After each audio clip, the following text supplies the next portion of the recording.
গ্রেফতার মধ্যমগ্রাম ব্যারাকপুরের জনপ্রিয় বিরিয়ানি চেনের কর্ণধার অনির্বাণ দাস। মধ্যমগ্রাম থানার পুলিশ তাকে গ্রেফতার করে সোমবার রাতে। শুধু গ্রেফতার নয়, দুদিনের জেল হেফাজতের নির্দেশ দিয়েছে বারাসাত আদালত। অভিযোগ, বিরিয়ানির দোকানের পাশেই এক ব্যক্তির থেকে ঘর ভাড়া নেয় অনির্বাণ। সেই ব্যক্তি ঘর ছাড়তে বললেই অশান্তির সূত্রপাত। ঘরের দরজা জানলা ভাঙচুরের ভয় দেখানোর অভিযোগ, এমনকি আগ্নেয়াস্ত্র দেখিয়ে হুমকি মারধর করা হয় বলেও অভিযোগ। অনির্বাণের নিরাপত্তারক্ষীর খোঁজ চলছে। পুলিশ সূত্রে জানা গিয়েছে, মধ্যমগ্রাম বিরিয়ানির দোকানের পাশে একটি বাড়ি ভাড়া দেন বিশ্বজিৎ দত্ত নামে এক ব্যক্তি এই অনির্বাণকে। 11 মাসের চুক্তিতে অনির্বাণ তা ভাড়াও নিয়েছিলেন, কিন্তু সেই সময় পেরিয়ে যাওয়ার পরেও নানা অজুহাতে ঘর ছাড়ছিলেন না তিনি।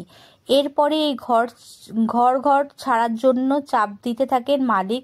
মারধর ও নিরাপত্তা রক্ষীর আগ্নেয়াস্ত্র দিয়ে ভয় দেখানো হয়। মধ্যমগ্রাম থানার অভিযোগ দায়ের হয়, অস্ত্র আইনে তার বিরুদ্ধে মামলা রিজু হয়। মধ্যমগ্রাম সোদপুর রোডে অবস্থিত অনির্বাণের রেস্তোরাঁ বাদামতলায় তাদের একটি গুদামও রয়েছে। এক বাড়ির মালিকের থেকে গুদামটি ভাড়া নেন অনির্বাণ।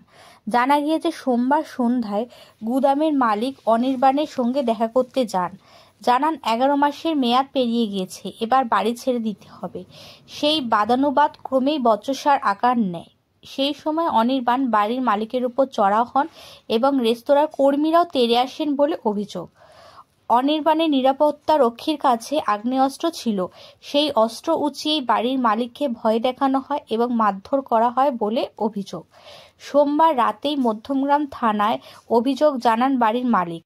আর রাতেই অনির্বাণকে গ্রেফতার করে মধ্যমগ্রাম থানার পুলিশ। মঙ্গলবার বারাসাত আদালতে তোলা হলে অনির্বাণকে দুদিনের জেল হেফাজতে পাঠানো হয়েছে। যদিও অনির্বাণের স্ত্রীর দাবি, মিথ্যে অভিযোগ আনা হয়েছে তার বিরুদ্ধে।